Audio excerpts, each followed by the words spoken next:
नमस्कार दोस्तों, टीम आयाम की यूट्यूब क्लासेस पे आपका हार्दिक स्वागत है।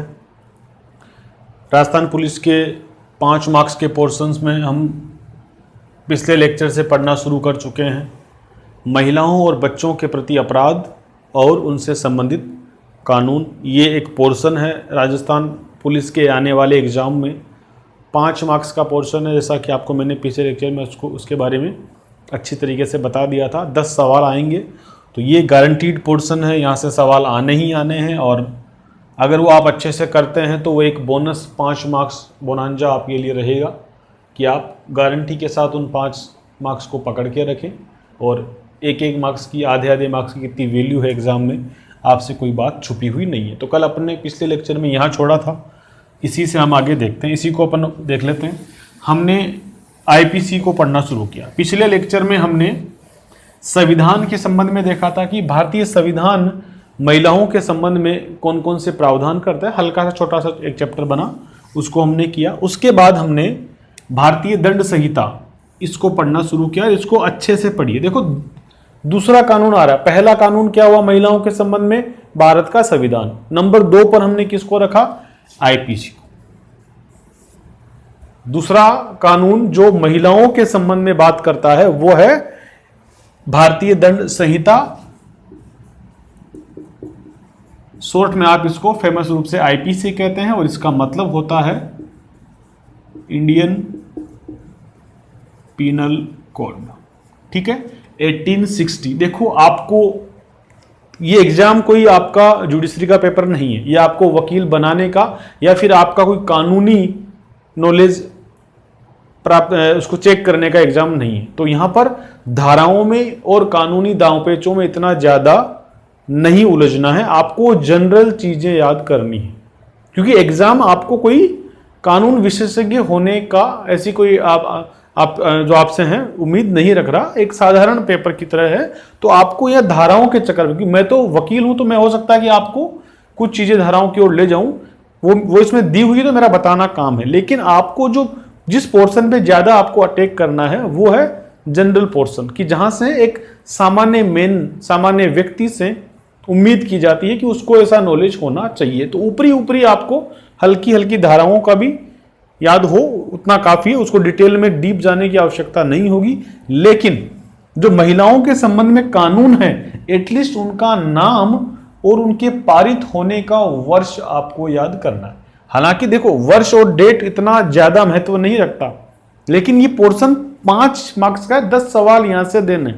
ठीक है, तो अगर वो धाराओं की डिटेलिंग नहीं पूछेगा तो एग्जामिनर के पास दूसरा ऑप्शन क्या रहेगा? वो साधारण सवाल बनाएगा और आपसे किसी कानून विशेष का, उसके पास होने का, उसके पारित होने का वर्ष पूछ लेगा। जैसे एक सवाल इधर से निकाल लेते हैं, भारतीय दंड संहिता निम्नलिखित में से किस वर्ष पारित हुआ? तो 4 सन दे देगा, 4 वर्ष दे देगा। उसमें से आपको 1860 सही करना है। ठीक है, अब जो ज्यादा होशियार बनेंगे, जो पढ़ के नहीं गए, जिनको कुछ अता पता नहीं है, वो सोचेंगे कि भारतीय दंड संहिता है तो सीधी सी बात है, हमारा संविधान लागू होने के बाद ही लागू हुआ होगा, देश की आजादी के बाद ही लागू हुआ होगा। तो वो कहीं 1900 वाला कुछ करके, 1900 के बाद में कोई सन दे रखा होगा, उस पर टिक करके आएगा, उसको सही करके आएंगे, जबकि गलत होगा। ठीक है, तो इंडियन पीनल कोड, भारतीय दंड संहिता 1860 में लागू हुआ, पारित हुआ। इस बात को आप याद रखेंगे। ये क्यों आपको, ये सवाल सीधा क्यों आ सकता है? क्योंकि कई बार क्या होता है, विद्यार्थी अपना जब वो सवाल पढ़ के नहीं जाता है तो वो अपना माइंड लगाने की कोशिश करता है, और एग्जामिनर कुछ सवाल ऐसे जरूर देता है जिसमें वो सोचता है कि जो विद्यार्थी पढ़ के गए हैं उनको तो 1 क्लिक में वो याद है, लेकिन जो शाना बन के गया है, डेढ़ होशियार बन के गया है, वो अपना दिमाग लगाएगा। ठीक है, और वो क्या सोचेगा कि भारतीय कानून है तो सिंपल सी बात है, संविधान के बाद लागू करेंगे या फिर भारत के आजाद होने के बाद किया होगा। वो ऐसा दिमाग लगाकर, उसको आईपीसी तो याद है, आईपीसी तो वो दिन रात सुनता है।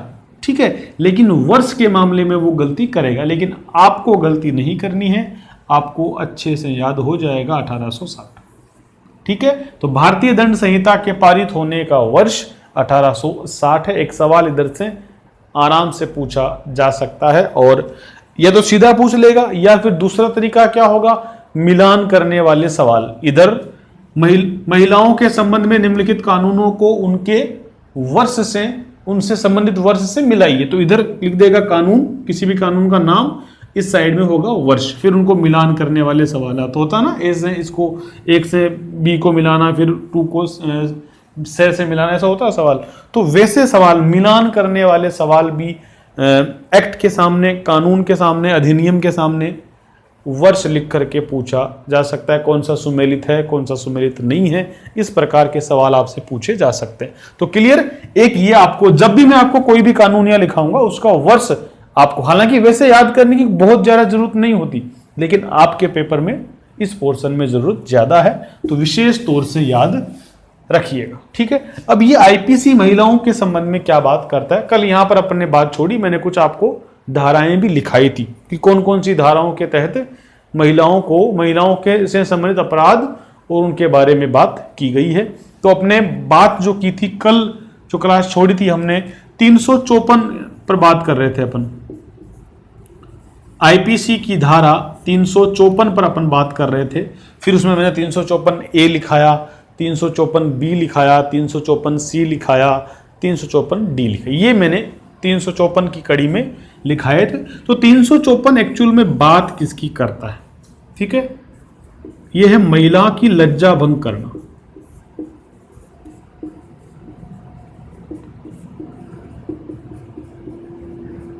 महिला की लज्जा भंग करना, महिला के साथ थोड़ा सा बदतमीजी करना, ठीक है, उसके साथ बदतमीजी करना। ये चीजें आप रोजाना अखबार पढ़ते हो तो कई शिकायतें मिलते हैं ना, उन्होंने महिलाओं को कुछ कह दिया, ठीक है, उसके साथ मारपीट कर ली, उसकी बेइज्जती कर दी, उसके साथ बदतमीजी की, तो ये जो चीजें होगी वो किस में आएगी, 354 में महिला की लज्जा भंग करना। इसका मतलब आप अच्छे से समझ गए। ठीक है, दूसरा देखते हैं 354 ए, ये क्या कहता है, ये सजा का प्रावधान करता है। 354 ए है, बहुत ज्यादा आपको डिटेलिंग नहीं करनी, हल्का हल्का याद करना, ताकि इन जनरल भी आप जीवन में भी याद रहे, ठीक है, और एग्जाम के पर्पज से तो याद हो ही रहा है। तो ये पोर्शन आपको जागरूक भी करेगा, और विशेषकर महिला अभ्यर्थियों को ये पोर्शन बहुत ज्यादा जागरूक करने वाला है। ठीक है, ये महिलाओं की सुरक्षा के उपकरण के रूप में इस्तेमाल किए जा सकते हैं। 354 ए ये क्या बोलता है, यौन अपराधों की सजा देने का काम करता है। मैं ये चीजें अपनी तरफ से ऐड नहीं कर रहा, ये आपकी सिलेबस में इस पीडीएफ डाउनलोड में मिली हुई है, लिखी हुई है, तो हम लिखी हुई है तो फिर इनको याद तो कर लेते हैं, ताकि एग्जाम में अगर आ जाए तो समस्या नहीं होगी। ठीक है, तो 354 ए बात करता है यौन उत्पीड़न की सजा। यौन उत्पीड़न के लिए सजा देने का प्रावधान करता है 354 ए। ठीक है, देखो मैंने कहा आईपीसी दो काम करती है। आईपीसी एक तो अपराध को, ऑफेंस जो होता है, अपराध होता है, उसको परिभाषित करती है, और दूसरा उसके लिए सजा कितनी मिलेगी इसकी बारे में बात करती है। 354 बी, 354 बी ये क्या बात करता है, बलपूर्वक किसी महिला के साथ जोर जबरदस्ती करना। ठीक है,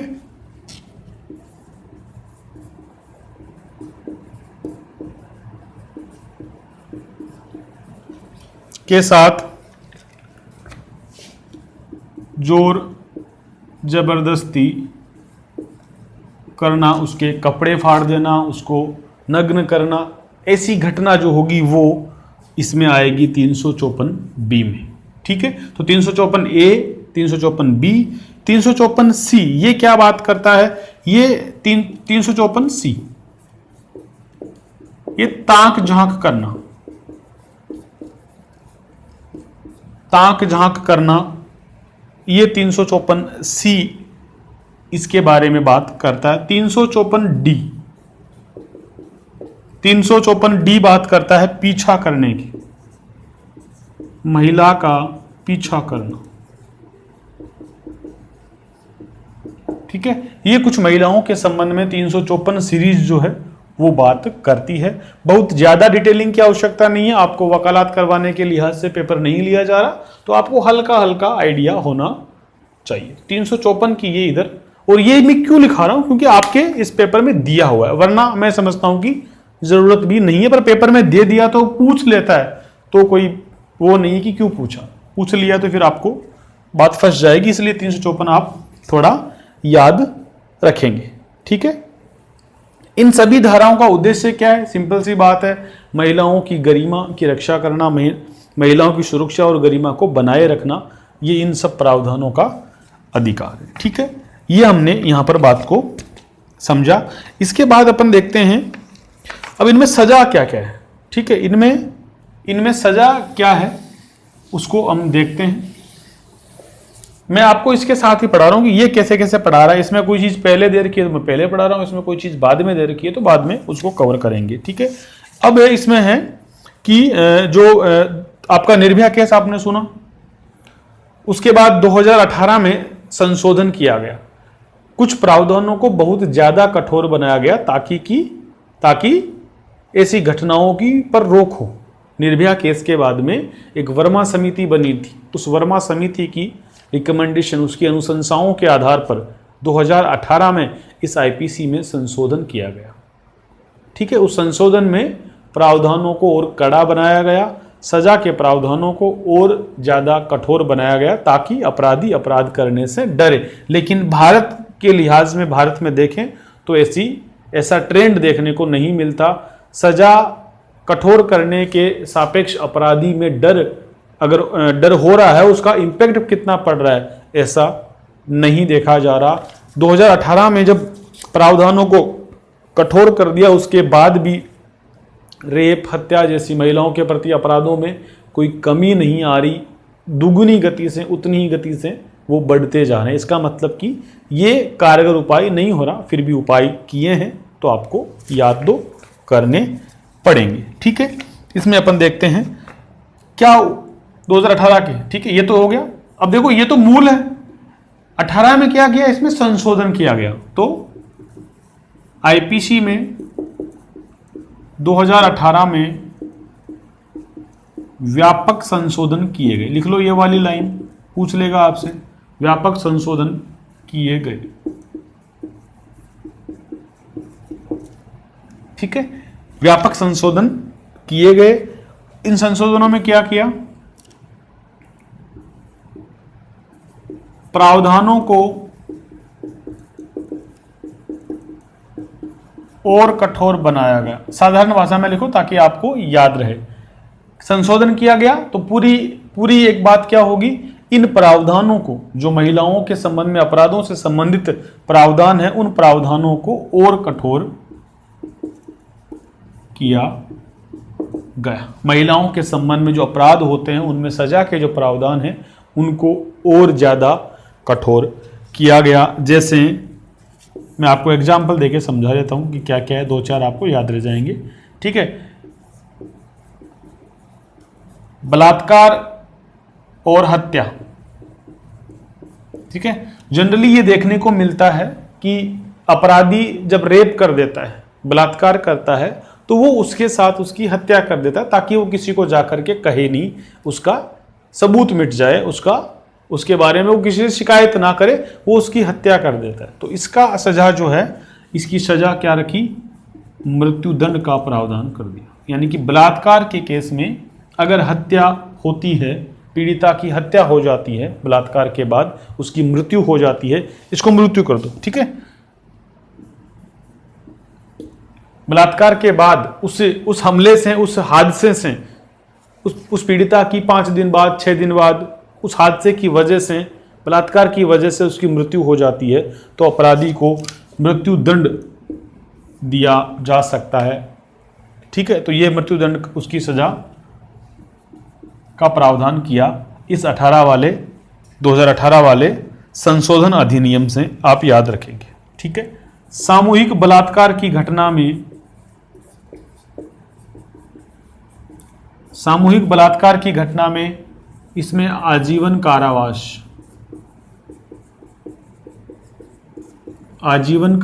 की सजा। एक चीज याद रखिएगा, ये जो सजाएं लिखा रहा हूं ना, ये मैक्सिमम है। जो सजाएं लिखाई जाती है वो मैक्सिमम होती है। ठीक है, तो आजीवन कारावास की सजा ये सामूहिक बलात्कार में है।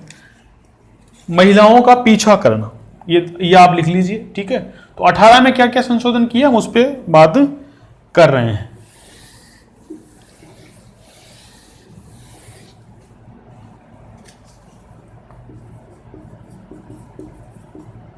महिला का पीछा करना या ताक झांक करना, मतलब ये जनरली चवन्ने टाइप के जो लड़के होते हैं उनका काम होता है। और आप अखबारों में रोजाना इस तरह की घटनाएं देखते हैं, इस तरह की खबरें देखते हैं। तो उनमें क्या बोला है इस 18 वाले संशोधन से, पहली बार अगर कोई लड़का, कोई चवन्ना मनचला लड़का ऐसी घटना कर रहा है तो पहली बार तो वो जमानती अपराध हो जाएगा। मतलब पहली बार अगर वो गिरफ्तारी के बाद बॉन्ड भरता है तो उसको पहली बार तो जमानत पर छोड़ा जा सकता है। देखो सजा तो होगी, कानूनी कार्रवाई तो होगी, लेकिन पहली बार अगर उससे ऐसा कुछ किया है तो उसको जमानत पर छोड़ा जा सकता है। लेकिन दूसरी बार अगर वो करता है, अगर अपनी गलती को नहीं सुधारता और फिर भी लड़की का पीछा करता है, ताक झांक करता है, तो गैर जमानती होगा। दूसरी बार जब गिरफ्तार किया जाएगा तब उसको जमानत नहीं मिलेगी। गैर का मतलब क्या होता है? नहीं, ठीक है। तो पहली बार अगर कोई लड़का किसी लड़की का, किसी महिला का पीछा करता है, उसको परेशान करता है, ताक झांक करता है, तो अगर पहली बार हुआ है तो वो गिरफ्तारी के बाद उसको जमानत मिल सकती है। मतलब थोड़ा सा उसको एक मौका सुधरने का आप कह सकते हो कि दिया जा सकता है। लेकिन दूसरी बार वो अगर ऐसा अपराध रिपीट करता है तब वो अपराध गैर जमानती हो। अब इसमें लड़की अलग हो सकती है, ठीक है, उसके पीछे करने की घटना है। वो अगर दूसरी बार ऐसी गलती करता है, ताक झांक करने की, लड़की का पीछा करने की, तो उसे दूसरी बार वो गैर जमानती होगा, उसकी जमानत उसको नहीं मिलेगी। ये 18 के माध्यम से प्रावधानों को कठोर किया गया, ठीक है। ये आपने 18 के प्रावधान देखे। उसके बाद अपन आगे चलते हैं, ठीक है। बलात्कार से संबंधित, रेप से संबंधित धारा, रेप से संबंधित आईपीसी की धाराएं,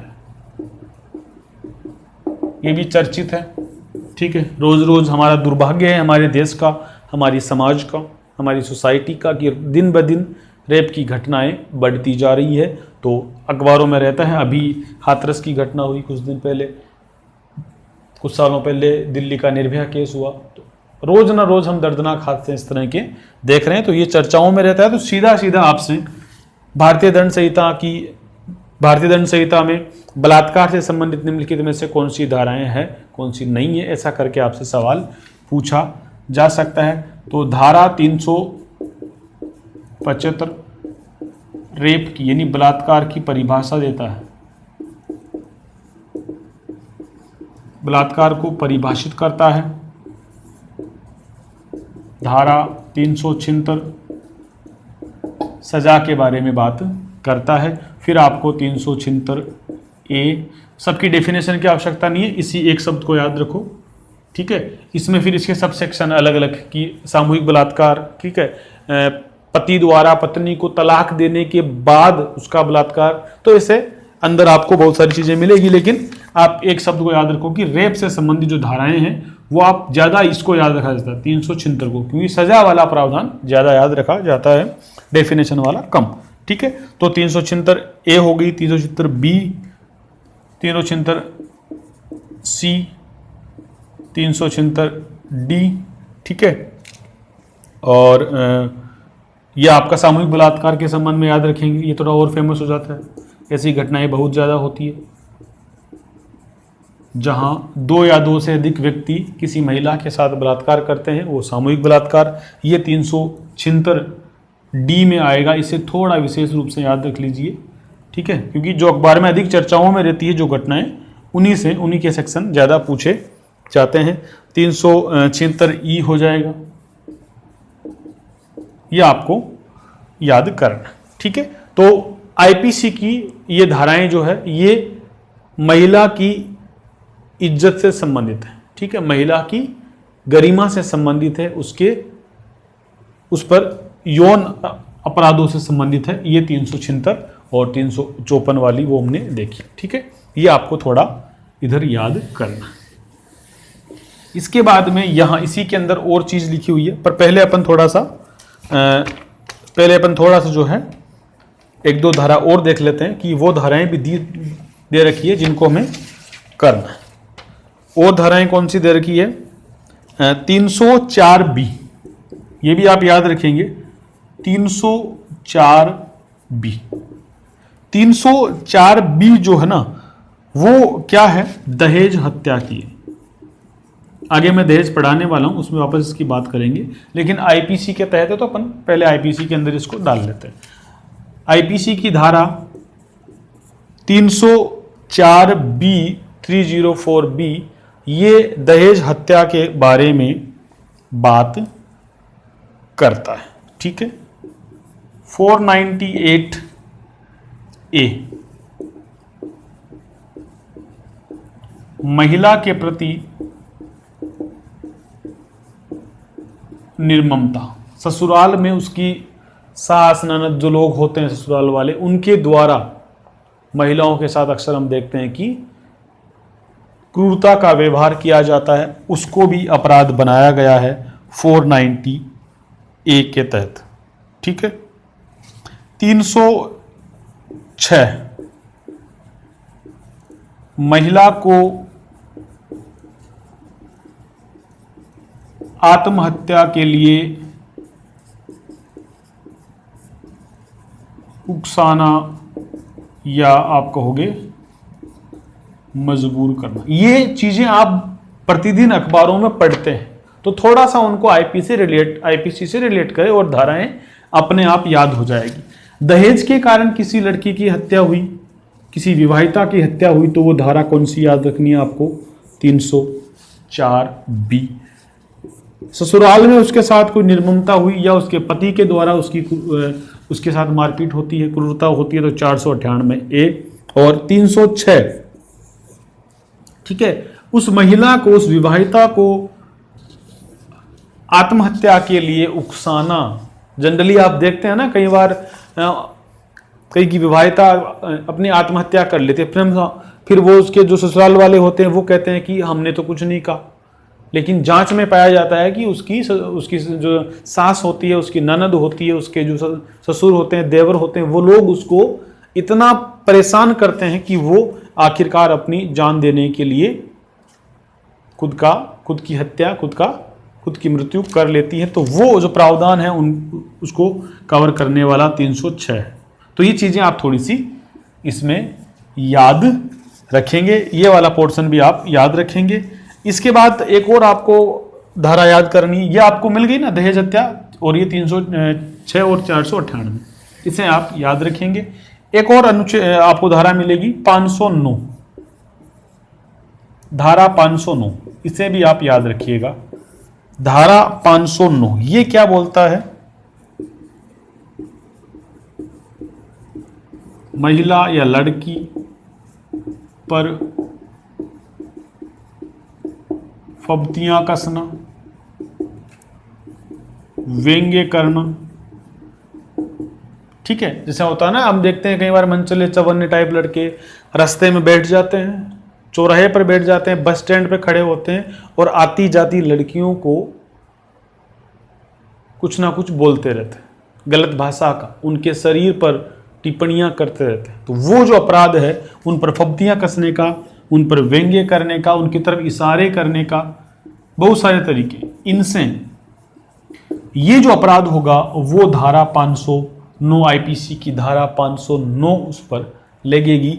इसे आप थोड़ा याद रखिएगा। ठीक है, तो ये आईपीसी की धाराएं हैं जो महिला अपराध से समझ। इसमें और बीच में बातें बहुत सारी लिखी रखी है, आप चाहो तो इसको वहां से डाउनलोड करें और इसकी एक एक लाइन पढ़ ले। मैं आपको क्रक्स बता रहा हूं जो एग्जाम में आ सकता है, जो ज्यादा आपको इंपॉर्टेंट होगा वो मैं आपको बता रहा हूं। ठीक है, अगर आपके पास समय है और पढ़ने की इच्छा है तो एक एक चीज आप लाइन टू लाइन वहां से पढ़े। यहां मैं आपको जो महत्वपूर्ण है, जो आपको बताना जरूरी है, आप जिसको अकेले में मतलब खुद पढ़ेंगे तो समझ नहीं पाएंगे, तो मैं आपको वहां पर ये चीजें बताता चल रहा हूं। ठीक है, इसके बाद अपन आगे बढ़ते हैं। तो ये बात हुई आईपीसी की, है ना, ये हमने इतनी चीजें आईपीसी की करी। अब अपन थोड़ा सा महिलाओं के संबंध में और देख लेते हैं। ठीक है,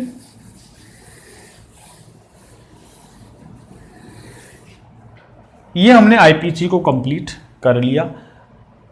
इसके बाद अपन चलते हैं, पहले एक लिख लेते हैं, इसके बीच में दे रखा, हालांकि इसका सीधा कोई संबंध नहीं निकालना, सीधी सी आपको महिलाओं के संबंध में थोड़ी सी एक स्टार करके चीज याद रखनी है, ताकि ये भी आपका सत्य असत्य कथन बन के आ सकता है। किसी भी महिला की गिरफ्तारी, किसी भी महिला को शाम 6 बजे के बाद और सुबह 6 बजे से पहले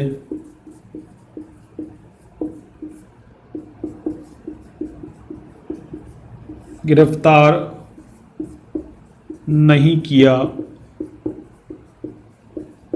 जा सकता। किसी भी महिला को शाम 6 बजे से सुबह 6 बजे तक, मतलब रात के टाइम में बात होगी ना, शाम को 6 बजे अंधेरा पड़ गया, ठीक है, सुबह 6 बजे सूरज निकलता नहीं है, तो अंधेरे के समय साधारण सी क्या याद रखोगे, इसमें अगर आप कंफ्यूज हो जाओ, आपको लगेगी फिर तो पूरे दिन को गिरफ्तार नहीं करेंगे, ये नहीं, ये शाम के 6 बजे से सुबह के 6 बजे से पहले, मतलब कि 6 PM to 6 AM, यह आपको होगी सीधी सी बात को रात के समय या फिर अंधेरे के समय, पर आपको एग्जैक्टली 6 बजे से 6 बजे ये याद करना। तो महिला को आप रात के समय गिरफ्तार नहीं करोगे, साधारण कानून ये है। लेकिन अगर विशेष स्थिति बनती है, कुछ महिला अपराधी, भाई देखो सीधी सी बात है, क्या महिलाएं अपराध नहीं कर सकती? बात तो है ना, क्या महिलाएं अपराध नहीं कर सकती? किसी महिला ने आत्महत्या कर ली और उसको उकसाने वाली कौन? उसकी ननद, उसकी सास, तो महिला के प्रति अपराध हुआ ना। पर यहां पर थोड़ा सा अब महिलाओं को राहत देने वाला है, महिलाओं की अच्छाई के लिए, ताकि उनकी गरिमा, उनकी मान सम्मान, उनकी इज्जत बची रहे, तो थोड़ा सा महिलाओं के पक्ष में भी बात कही गई है। तो महिलाओं की जो गिरफ्तारी है वो शाम के समय, मतलब रात के समय नहीं होगी, मतलब शाम को 6 बजे से सुबह के 6 बजे तक उनको गिरफ्तार नहीं किया। अब कुछ महिलाएं शातिर होती है, कुछ डॉन बन जाती है ना, कुछ खतरनाक महिलाएं भी होती है जिनका काम ही अपराध करना होता है, ठीक है, अपवाद तो हर जगह होते हैं। तो ऐसी महिलाएं फिर वो तो कभी पकड़ में आएगी ही नहीं, है ना, वो तो मतलब खुद को बचा लेगी। तो विशेष, अगर इसमें आपको क्या लिखना है, लेकिन विशेष परिस्थिति में अगर गिरफ्तार करना पड़े, लेकिन यदि विशेष परिस्थिति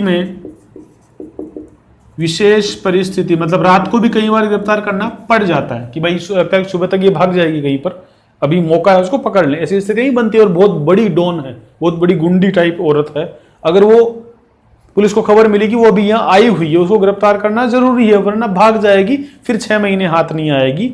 अगर ऐसी कोई विशेष परिस्थिति उत्पन्न होती है, तो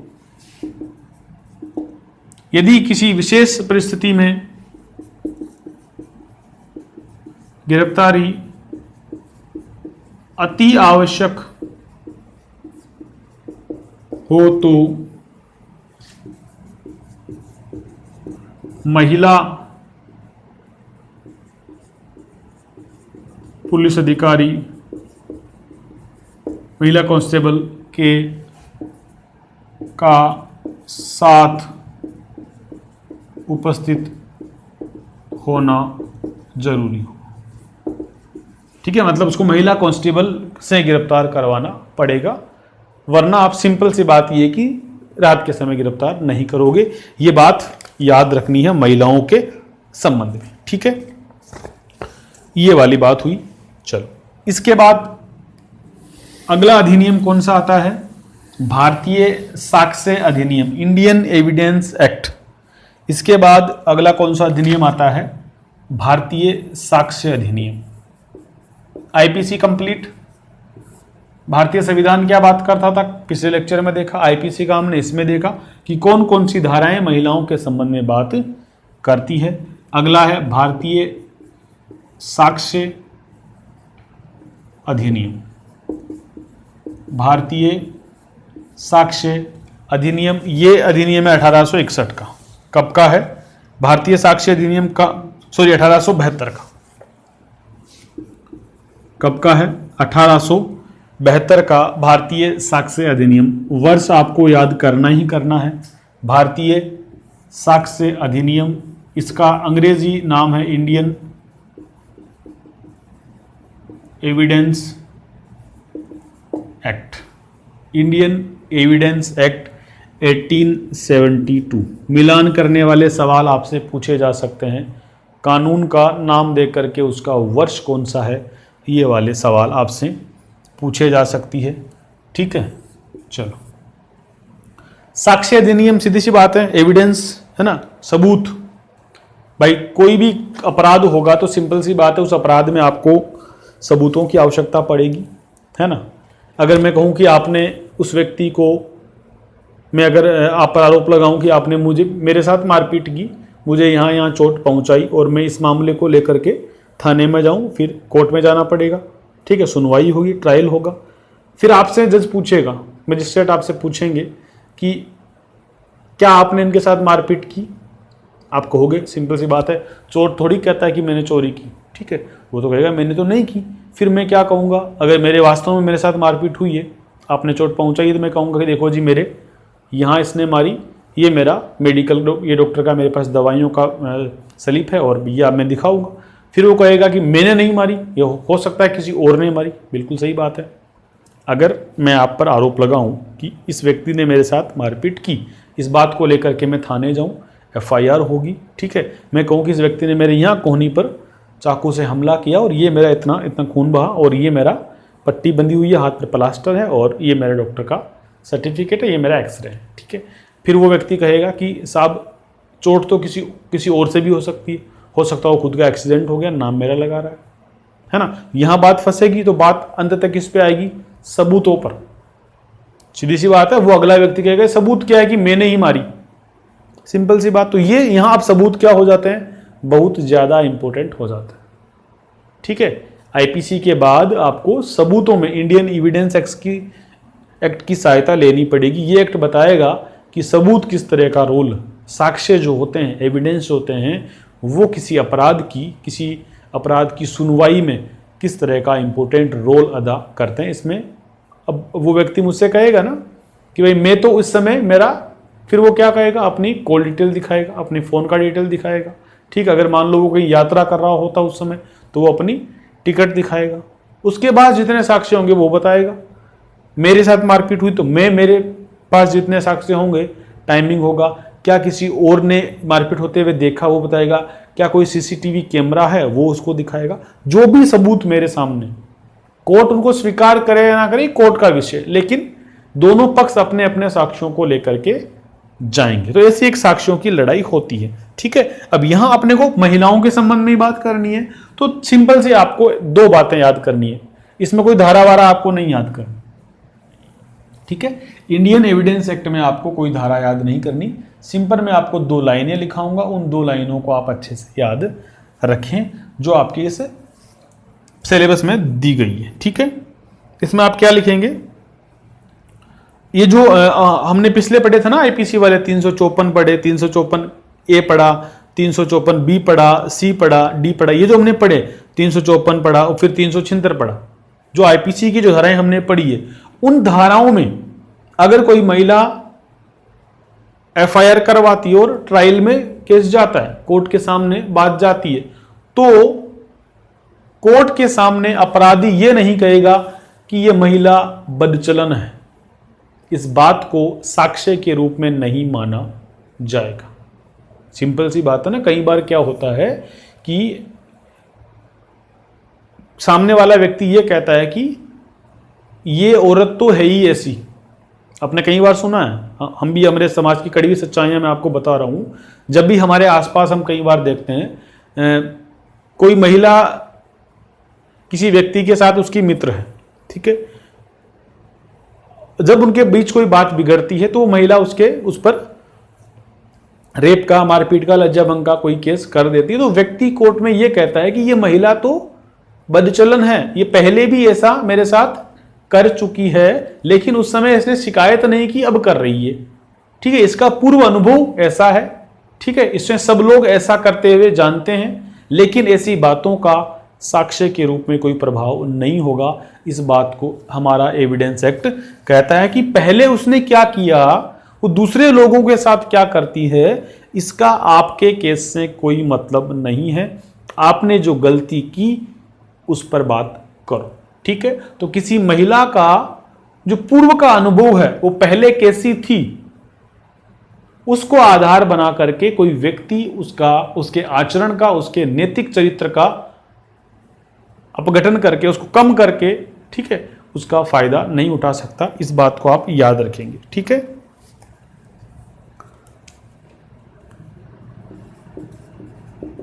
क्या लिखेंगे? पीड़िता के आचरण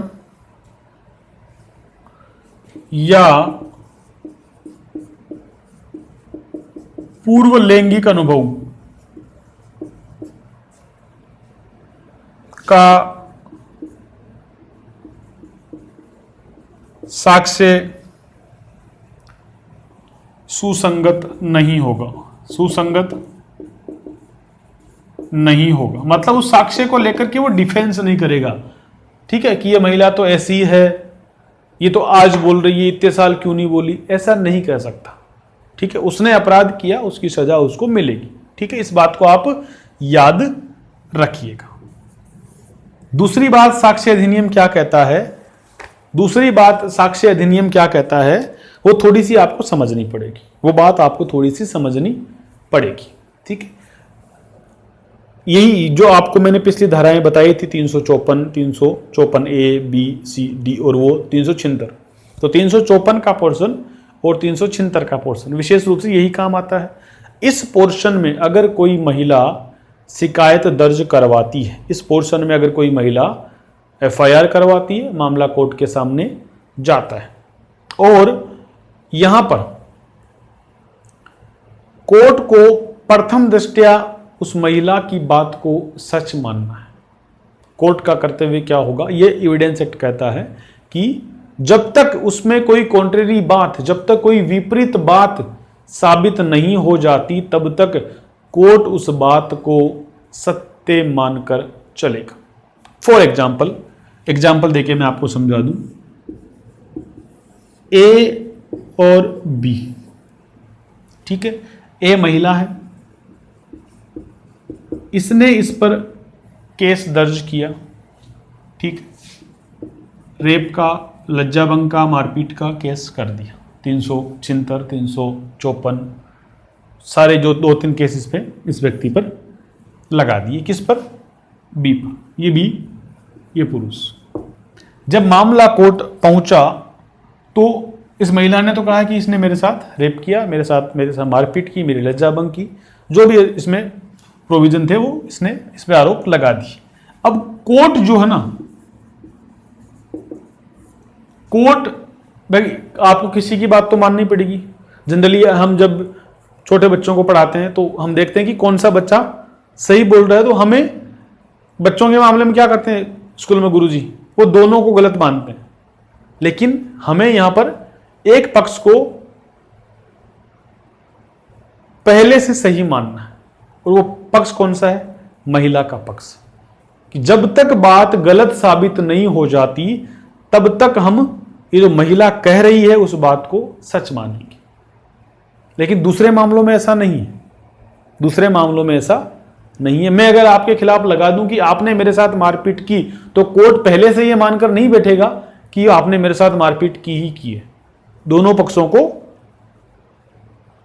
चेक किया जाएगा। लेकिन महिलाओं के इन अधिकारों के मामले में कोर्ट पहले से यह मानकर बैठेगा कि इस महिला के साथ अपराध हुआ है। कब तक मान के बैठेगा? जब तक वो इसे प्रूव नहीं कर देता कि ये ऐसा नहीं हुआ। अगर ये व्यक्ति प्रूव कर दे कि जिस दिन की घटना बताई जा रही है, जिस दिन की घटना बताई जा रही है उस दिन में इस स्थान पर क्या, इस स्थान के 30-40 किलोमीटर के आसपास ही नहीं था, वो अपना टिकट प्रूव कर दे, वो अपने रेजिडेंस का, वो अपने सीसीटीवी कैमरास के फुटेज अगर किसी दूसरे स्टेट के उसके हैं, वो सब बातें प्रूव जब तक नहीं कर देता, जब तक इस बात का विपरीत प्रूव नहीं कर देता, तब तक कोर्ट इस महिला की बात को सत्य मानकर चलेगा। चाहे वो झूठ भी बोल रही हो, पहले कोर्ट इसको सत्य मानकर चलेगा। इसको प्रूव करना पड़ेगा कि ये चीजें गलत है। जब तक वो प्रूव नहीं कर देता तब तक कोर्ट उसकी बात को, उस महिला की बात को सत्य मानकर चलेगा। इस बात को आप याद कर लें, ठीक है। जैसे मैं आपको लैंग्वेज दिखा दूं इसकी, ठीक है।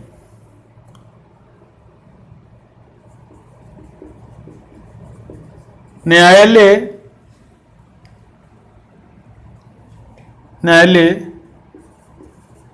जब तक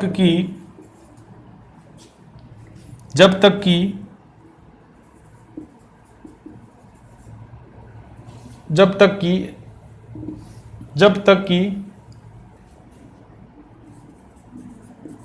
व्यक्ति विपरीत साबित न कर दे, विपरीत साबित न कर दे,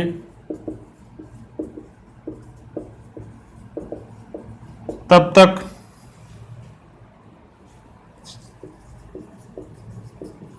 ये मानकर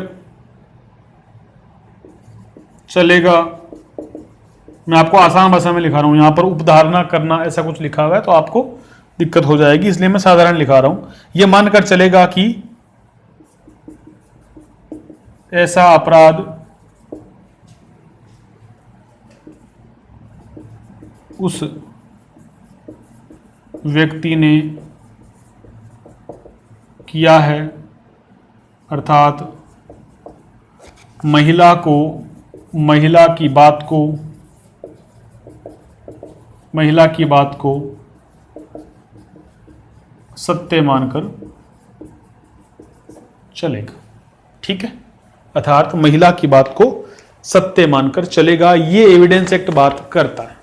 तो मैंने आपको एग्जांपल देके बताया ना, अगर ए महिला बी पर आरोप लगाती है, ठीक है, झूठा है सच है वो तो वो जानती है, लेकिन इसकी बात कोर्ट सच मानकर चलेगा जब तक कि वो इसको गलत साबित ना कर दे, ठीक है।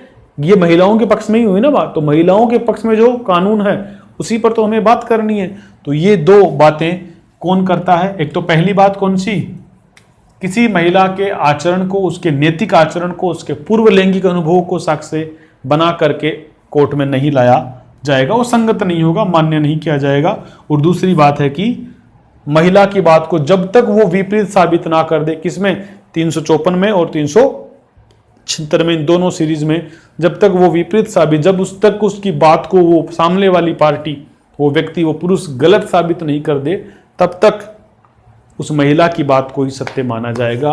तो ये वाली चीजें आपको अब इसका क्या है कि देखो, थोड़ी कड़वी सच्चाई ये भी है कि इन चीजों का कई बार कुछ उद्दंड महिलाएं जो होती है वो इसका दुरुपयोग कर लेती है। कि कई बार क्या होता है कि कोई दूसरा, मान लो पारिवारिक झगड़ा होता है, कोई जमीन का, जायदाद का झगड़ा होता है, उस झगड़े की प्रकृति थोड़ी अलग होती है, लेकिन महिलाओं का सहारा लेकर के कई बार झूठे मुकदमे भी, कई बार क्या, बहुत बार हम कह सकते हैं कि दर्ज करवाए जाते हैं। वहां अब दिक्कत क्या है कि कोर्ट तो क्या मानता है कि महिला की बात को मानना ही मानना है। अब अगर किसी बेचारे व्यक्ति ने नहीं भी किया है तब भी उसको गलत प्रूव करने में उसके हाथ पैर फूल जाएंगे, उसके लिए उसको उस बात को गलत प्रूव करना भी मुश्किल हो जाएगा, ठीक है। जैसे मान लो कई बार व्यक्ति कुछ नहीं करता, कई बार झूठे मुकदमे होते हैं, हम जानते हैं, कड़वी सच्चाई है, चीजों को स्वीकार करना हमारा काम है। हमें समाज के परिदृश्य में जो चीजें हैं, जो गलत चीजें हैं, उनको भी स्वीकार करना चाहिए। कुछ महिलाओं के ऐसे केस आते हैं जहां पर कोई घटना हुई नहीं है, झूठा, बिल्कुल सफेद झूठ अगर केस दायर कर दिया उस पर, तब भी वो व्यक्ति बेचारा, उसको, क्योंकि कोर्ट क्या मानेगा, प्रावधान क्या है एविडेंस एक्ट का, कि कोर्ट मानेगा कि ये कार्य हुआ है। जब तक वो उसको गलत प्रूव ना कर दे, कौन प्रूव करेगा गलत? जिस पर आरोप लगा। एक तो उसकी गलती नहीं, ऊपर से उस पर आरोप लग गया, उस पर इस बात को साबित करने का भार भी किस पर है? उस बेचारे पुरुष पर है।